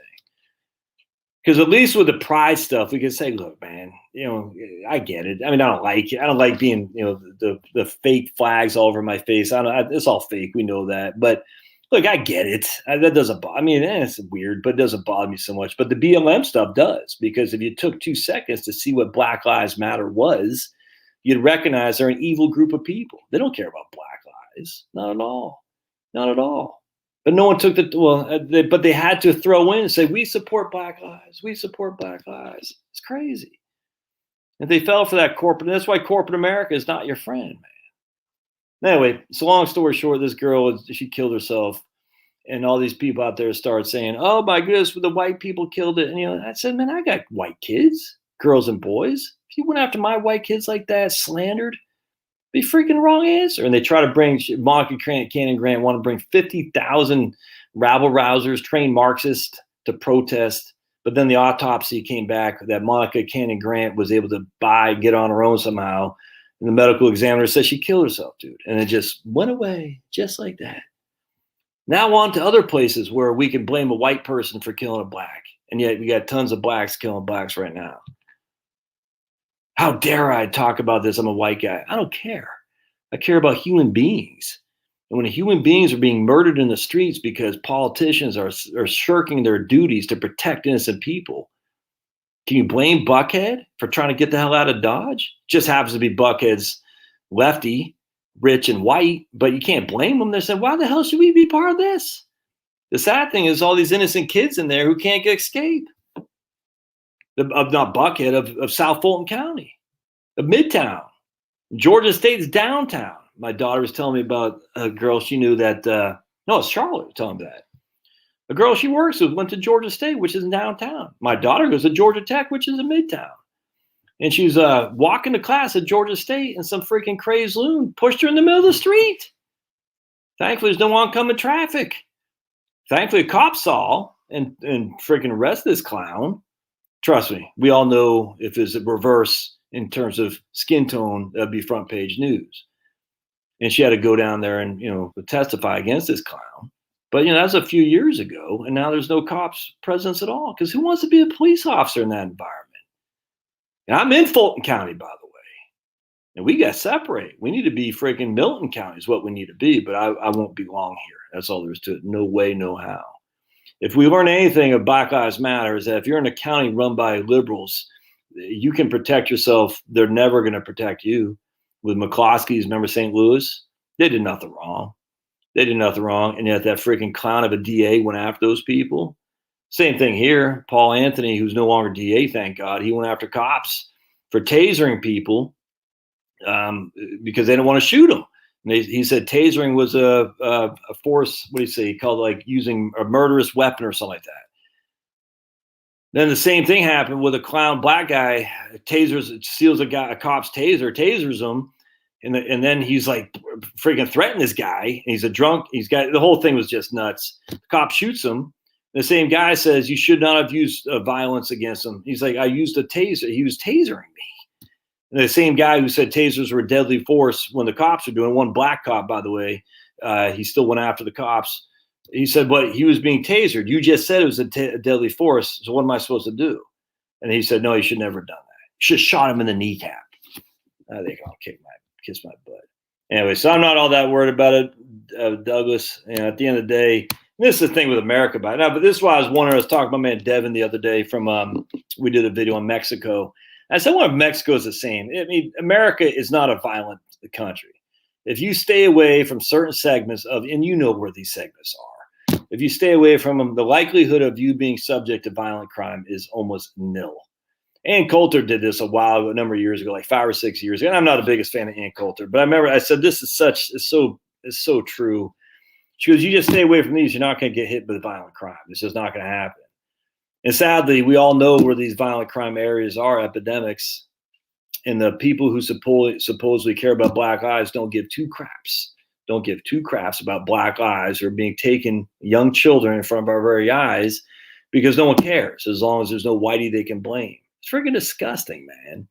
It infuriates me to my core of young children being mowed down in the street and no one gives a rat's behind, but criminals like George Floyd, everyone throws freaking flowers on this guy. And yet you got innocent people being killed all the time and no one cares, but we're all going to make a martyr out of George Floyd. It's friggin' disgusting. You all know it is. You all do. Oh, it infuriates me. And yet it just gives some liberal whites ability to say, I care, BLM. It's freaking nuts, man. You got to remember these corporations who did this, and they all did. I don't know if Schwab did. USA did. Freaking scumbags. It's pissing me off. Anyway, all right, so better things. Again, America is not a violent place. It's just in some sectors it is. It's horribly violent. All right. So pros and cons says, I got rich from Mimi stocks in my IRA. Should I do the 72T? I don't know. Do you need to? So when you go on live on both channels, would it help grow your second channel? For me watching that one, it doesn't matter. Yeah, just keep it on both, Frenchie. I get that sweet Stacey Abrams money on both, that's for sure. So the reason I have my second one is that this one will be nuked at some point. And if it does, that's why I'm uploading all my older videos on my second channel to make sure those videos don't get nuked with it. I don't know when it might not be nuked. It might, but I'm always going to have a presence on YouTube because I like YouTube. YouTube, I think it's nuts in some regard. I mean, talking about some certain strategies to help deal with the commie virus that if you talk about is verboten, is that what it is? It's stupid. But at the end of the day, YouTube's been good to me. And but at some point they're going to nuke me. You know what I'm saying? Because I talk a lot off the cuff. I do lots of videos. I'm sure there's someone right now saying, how dare he say Black Lives Matter? He's a racist. YouTube, get that racist off. Look, 25 years ago, I might have cared being called that. I don't care anymore. Literally, if you're not called a racist, you're not doing a good enough job in this day and age. That's all there is to it. Oh, you called me a racist. Oh, well, I'm so offended. You think I care? It's nuts. I'm so over that crap, and you should be too. Now, the problem is I'm a little bit more, I work from home. I work independently. I don't have to work some woke corporations make me hear Robert D'Angelo and Abraham Kendi, whatever that clown's name is. Thank the good Lord. So I still get to read Frederick Douglass and Webb Du Bois, not Dubois, Du Bois, who's kind of, racist in of itself, but I can kind of, not Frederick Douglass, Webb Du Bois was, and I can kind of see that back then, but I still get to read people like that, Marcus Garvey and whatnot. I don't need to read Kendi, the clowns, you know what I'm saying? I can still read Malcolm X if I so desire. Letters from a freaking Birmingham prison, all this stuff is good. And that's just blacks. Never mind all the other wonderful people of my pale tone of color who've done wonderful things for human rights across the world, i.e., giving them from Maine. You ever heard of Joshua Chamberlain and all the Maine people who fought and died in Civil War? Did you know, by the way, before you start bashing the South, 60%, if memory serves, 60% of Southern battlers, of folks who fought on behalf of the South, were conscripted, drafted. 60% of Southerners were drafted into the war. If they didn't go, it's not happy. It's a bad place to be. Let's just put it that way. 60%. So before you start thinking the working regular people in the South wanted to keep slavery, remember, a good amount of them were drafted into the war, and if they did not fight, bad things happened. And the Maine people fought to free the slaves, did not know any black people, and yet they still fought, died, got injured, maimed to free slaves. And yet I'm not proud of this. I'm not ashamed by this. This means nothing. It's the outer course of what's in the other covers, what's in here. And what's in here is all I care about. And if you're loving on Jesus, this is irrelevant. All right, so let's see what we got here.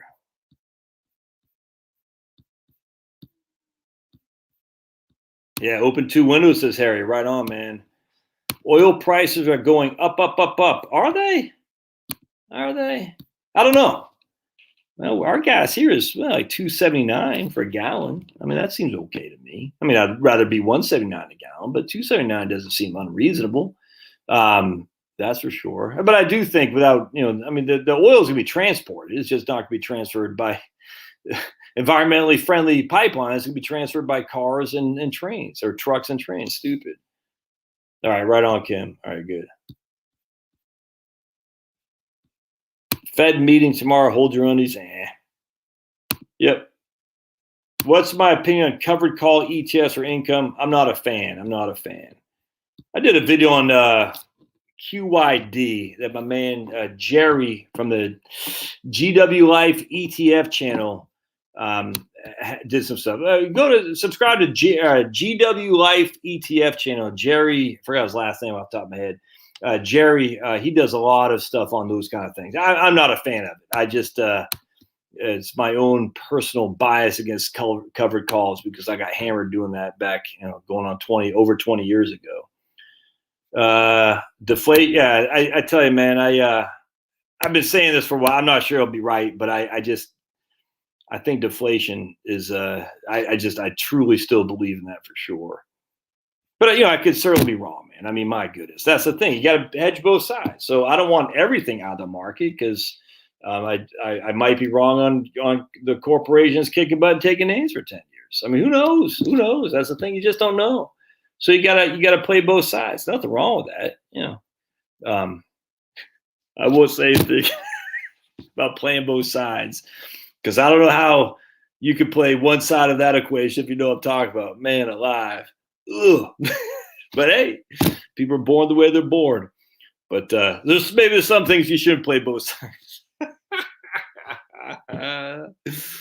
But in terms of hedging against the uncertainty, one thing we do know, no debt is always wonderful. Having more money coming in than going out the door, i.e. keeping expenses low, is always wonderful.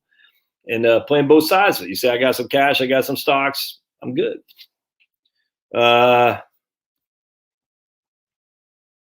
Yeah, most people I know have purchased everything they need. At some point, you reach an inflection point until they tell you need a new phone. You need blah, blah, blah. You need a new car, a new Tesla at $100,000. A new Tesla at $100,000. Where's the good? Oh, man. Yeah, right. Let's see what else we got. How old are you, John? Okay, right on. Put the safe stuff in tax deferred. Yeah, right on. Right on, Jill. Put the state stuff in tax deferred and stock and Roth and tax 100%. Harry's remodeling his kitchen is getting killed on wood prices. Yeah, you might want to wait 6 months there, big guy. But I guess you're already in it. And look, man, we know Harry's not here. Harry doesn't care about his kitchen. It's his better half is saying, Harry, remodel the kitchen. You retired last year. You promised. Harry's like, does it got running water, sweetie? Yes. Does it got a fridge? Yes. We're good. And the wife's like, no, we need an island. We need blah, blah, blah, blah. And Harry's like, but the prices are too high. And that the better half's like, I don't care. I want to entertain. Harry's like, we can entertain. Look, I'm married. I know what it's like. I know what it's like. People come over, all of a sudden, B and C over there gets like, all right, we got to clean. I'm like, why? Chloe's friends are coming over. They're going to be out in the pool. Then they might come in and start wiping stuff down. Like, oh, boy. Best stocks to invest in when market crashes. There's no way to know that, Eli. No way to know that because every single time you look at the past, what was the best in that market crash did not turn out to be the best in this market crash. All right. Yeah, so right on. So, but those aren't. So I bought some real estate investment trusts, and I did buy some Vanguard tips. Tips aren't stocks though, but I get what Kim is saying. I did take some gains off the table from my VTV, but and that's a value stock. Let's see. How can financial advisors be held to fiduciary standards if their first? Yeah, 100%. Whoever this is, William, I guess. I mean, I completely agree. How can be held to a fiduciary standard if you got to make money for the firm? And you have to. I remember, trust me, every single firm has a scorecard. What are you doing, in terms of products? I mean, it's literally, USA had this. And if you didn't meet your scorecard, you're fired. Yeah, it's just, and I guarantee Schwab's got it, and maybe not Vanguard, but I guarantee there's some kind of mechanism where they judge you on your production, and the mechanism isn't to give away the store. So I don't know how you can say we're fiduciaries or whatever when if you're not bringing in money, you're inherently you're going to be out in the streets. It's a conundrum. In May 2021, lumber futures on the CME were trading a record 1610, quadrupled since February 2020. Wait, just wait. They'll be coming back down. Best thing about the pricing markets of capitalism. All right, so I use 2% inflation. That's the federal funds. That's the Federal Reserve Board's target. And I use the Vanguard projection models for rates of return, which is roughly 6% stocks and 2% bonds. And then I have the historical standard deviation. So just FYI. All right, so Barnyard is only $6,000 of debt. Yeah. All right. Well, that's pretty good. Nothing wrong with that. City revenue down by 30%. Can't happen to a nicer group. That's fantastic.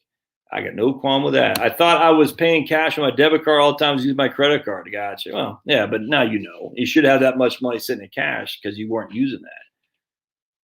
All right, so this good question. Was a good monthly budget for medical insurance before Medicare? I talked to a lot of people, and I got some guys on Obamacare. They're paying less than $100 a month, man. I got other guys on Obamacare here in West Georgia are paying like $2,500 a month. You know what I'm saying? So that's it's a challenge. But if you can keep your income below a certain threshold, if you're married, filing joint, it's roughly 70,000. You're going to get some pretty good Obamacare subsidies. I mean, I'm talking significant. So you go to healthcare.gov and model it. It's fantastic. Watching Die Hard 4 with my Army buddy. Jeremy, you're in the Army? I didn't know that. What does negative interest rate mean? It sounds like you have to pay the bank to accept your money. Pretty much. So the government says you're going to loan us $100,000 and we'll give you 98,000 10 years from now. That's negative interest rates right there. Not the bank. It's they're borrowing from the feds is what it is.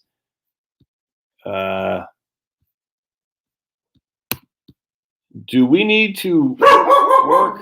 Hey, do we need to work earning above the Social Security limit? Hey, big boy. It's okay. Do we need to work earning above the Social Security income limit till 70 to get that fat Social Security check when we retire? Can we retire at 63? Yeah, you can retire at 63 and just wait till 70 to collect. Hey, big boy, I'm trying to do a video. Hey. Pablo's wanting to come in. Yeah, so no, you don't need to work until you're 70 to get a bigger check. You can just retire at 63 and wait till 70 to take your benefit. You get the delayed earnings credits. Absolutely. Yeah. Yeah, I don't care about a poll, man. Who cares? Well, it's just 35 years. But remember, if you're working, making higher money in those latter years, some of that higher income would replace earlier income where it wasn't as high. It won't be that much difference. I'm telling you, just if you got a significant work history behind you, born again bride, you'll be quite amazed at how little your benefit will increase by continuing to work. It's amazing, actually. Let's see. Yeah, right on. Got lots of videos. What happens if you retire at 55? What happens if you retire or stop working at 55? What happens if you stop working at 60? Yep, right, 100%, Cam. Yeah, right here. So here's Prairie Mark. He hasn't worked for 3 to 4 years. Prairie Mark thinks I'm an anti-vaxxer. Slowly becoming along those lines, though, given how lack of faith as we're being told by by our better halves at the CDC, FDA, and whatnot. Creepy out there, my friend. It's creepy. If other things can be verboten, I think is the word, in terms of the research that's out there, what else is being forbidden? Kind of creepy. But anyway, so Prairie Mark says he hasn't worked for 3 to 4 years and Social Security estimates continuing to go up just by not taking out, by allowing it to grow. Absolutely. Let's see. Yeah, you need a hey, big boy. You need a strong 35-year. Maybe. There's something to be said about having 35 years. But even if you had 30 strong years, you're probably going to be just fine. Right on. Tim says working. Oops. The best healthcare is take care of yourself. Well, I guess I missed it. Tim had said, and I forgot what Tim had said. Oh man, Tim, I missed your comment. You had a good comment there, man. Hey, Mary. All I do is save. I have almost 40 years until forced retirement. All I think about saving, investing. I'm trying to push myself not to save every penny. Yeah, man. I keep my own most assets in the USA. Philippines, what you thought it'd be. Yeah. Mark's, he says he has annuities, is worried about inflation. I get that. I mean, that's 100%. That's why you don't want everything in annuities. That's the you got to put both sides. You got to play both sides. Can you believe that some people actually get offended when I laugh at that? How dare I? You don't want to play both sides. Come on, man. It's freaking lighten up, people. You know, these people got the PVC pipe up their butt. That's how tight butted they are. It's like they take a PVC pipe and they ram it up their butt like, I can't laugh because someone could be offended. What they say, liberalism, they used to say this about Protestants, I think, but I like it. Liberalism is the idea that somewhere, someplace is having fun. Or no, liberalism is the horror of thinking that someone someplace is having fun or something like that. It's such a good saying. I think they used to say it about Protestants actually, which is interesting because I grew up Catholics, and Catholic is always the most somber. Just 50 Hail Marys and all that, and Protestants were always a little bit more laid back. But it's funny that they used to think that about the Protestants, that they were the more tight-butted, and the Catholics were the more let loose. But not from where I'm from, man. I'll tell you that right now. Until I went to Texas and I saw our freaking Mexican brothers and sisters in our Catholic church. In a Southern Catholic church, we had Mexicans, we had Southerners, a little bit of Cajuns, Germans. It was freaking party. It was fantastic. It was like a Southern Baptist convention. It's fantastic. I was like, man, this is the way Catholicism should be. But how dare we hug a leper? We can't go to church because go to church, we could get sick. And we don't want to hug a leper because we could get sick. Yeah. Church can, I don't want to say anything else. All right. Another guy married to a Filipino lady. Yeah, man. Nothing wrong with those ladies down there in the Philippines, that's for sure. I used a 457 loan to pay off commercial real estate a few years back. Right on, man. Does Schwab allow to do Roth conversions like Fidelity does? I don't know, Jeff. Good question. That I don't know. I would assume yes, but I don't know. If Vanguard can let you do it, which they do, I can only imagine Schwab's got to be good. M1 is horrible for Roth. Yeah, M1 is leaving a lot to be desired. I like M1, but now I think I'm gonna roll my account to Schwab just because it's Schwab's just better. No other way around that. He loves it in Philippines. Not for everyone. About 40% of the USA guys that come here disappointed. There are over 2,000 inhabited islands. Religions choose locations well. Yeah, right on, man. Yeah, that's fantastic. Hey, look, if you're a lonely guy, it's gonna be tough to go to freaking Philippines. I mean, the Filipino women are gorgeous, gorgeous. It's gonna be tough to go there and not find a lady that will make you not lonely. Nothing wrong with that. And I don't know what a lady does. Where's a lady? Well, hell, ladies don't have to do anything because a lady just goes to a bar. I don't know you want to meet your husband at a bar, but still, if you're a lady, you can go anywhere. Dudes are like, oh, can I date you? But if you're a man, you're having a hard time meeting the fairer sex, go to the Philippines, man, you kill it out there. I mean, as long as you're not an ass. You just act like a normal person. You're gonna get a gorgeous lady who is, you freaking have a good life with. Nothing wrong with that. Hell, I mean, it's been going on since the dawn of mankind. You know what I'm saying? Men go to foreign shores to meet their ladies because women got it easy. Like I just show up. All I got to do is bat my eyes, and the men come falling head over heels. Like oh. And no, men have their own problems, or ladies have their own problems. Don't get me wrong, but. I think a lot of women, they think they can change the guy. And if you're a lady out there, no, don't do that. Don't do that. You can't change a guy. A guy's going to change on his own, but you're not going to do it. I'm just telling you. And then you're going to be taken advantage of because you're going to keep thinking, if I just one more time, nope.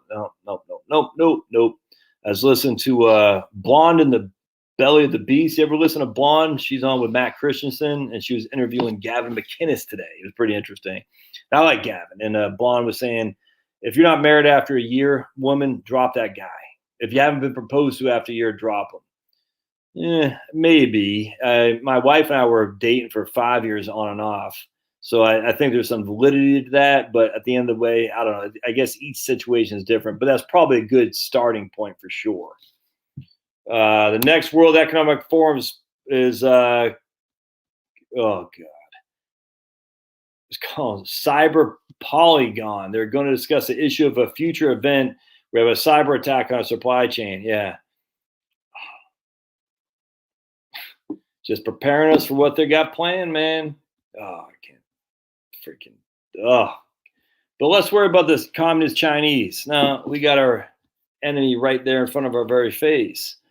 I'm not worried about the communist Chinese when I see what's happening right now. I mean, look, you don't need to go to friggin' Beijing to see friggin' commies at work. You just go to Canada, dudes. I mean, you go to, hell, New York, California, it's not quite as bad, but just go to Canada.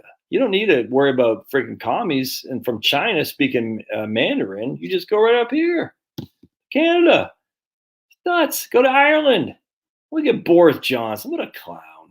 I tell you, man, I just, at the end of the day, I know a lot of us are disappointed that Trumpster didn't win, but look, the cabal is large and in power. And at some point, you just got to say, you know something, screw all of you guys. Just let the thing fall because it's gonna. You can't, I mean, look, man, Boris Johnson, I thought Brexit was going to be I mean, and he's such a greenie. You got to start wondering, men or politicians without children, you got to start saying, do we really want to vote for one? I'm sure there's a couple out there that jump out to you like, yeah, that guy's a righteous guy.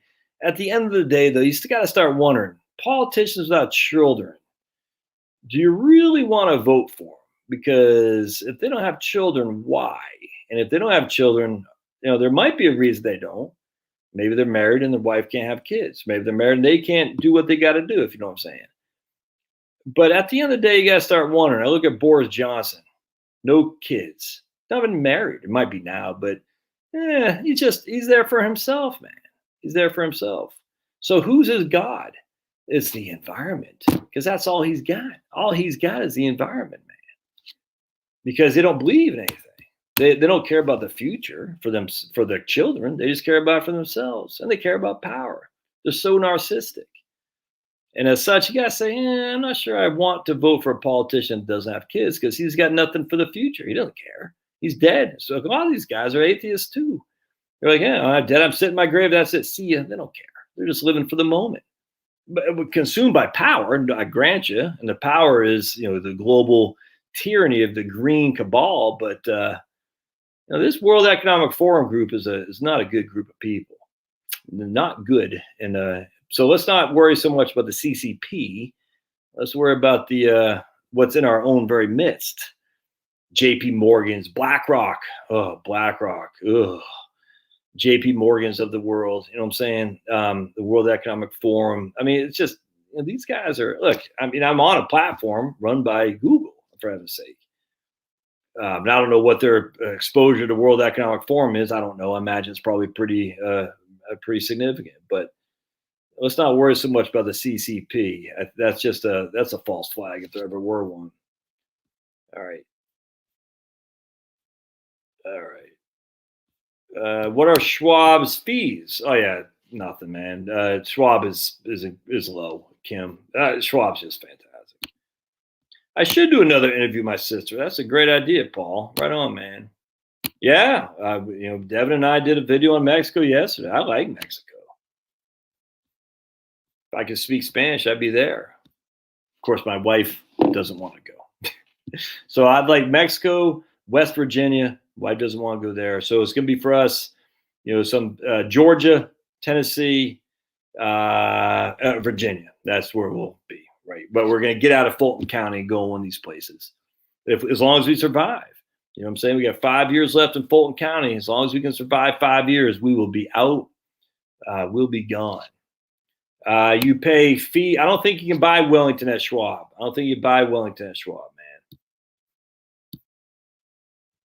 All right. I guess I'm getting tired, my friends. I guess I'm gonna get out of here. I appreciate y'all being here. Much obliged. Any other super chats? Hopefully retiring at 62 in 2.5 years. Right on, Eleanor. That's fantastic. Oh, that's 100%. 100. Oh, yeah. You do qualify for Social Security even if you don't have 35 years. Yes, you do. Oh, horrible. We can't leave on this. No. 40 quarters, 10 years, just like my man AJ says. 40 quarters. That's all you need, 10 years to qualify. Oh, heaven's sake. I'm glad that we saw this. This is horrible. You do qualify for Social Security. Ugh. All right. Getting tired, man. I'm gonna get out of here, my friends. Much obliged for being here. I don't see any other super chat, so I'll let you guys go. My man Doug says, I hope to still be following Josh on YouTube in 5 years when I'm retired. Yeah, man. I hope so too. If I'm still here, if they don't loot me, they don't come and get me. They say, Josh, you didn't follow the cabal. We're gonna take you away. All right, my friends, I'm out of here. Much obliged. See you all, and appreciate you being here. I really do. Thanks, Dan.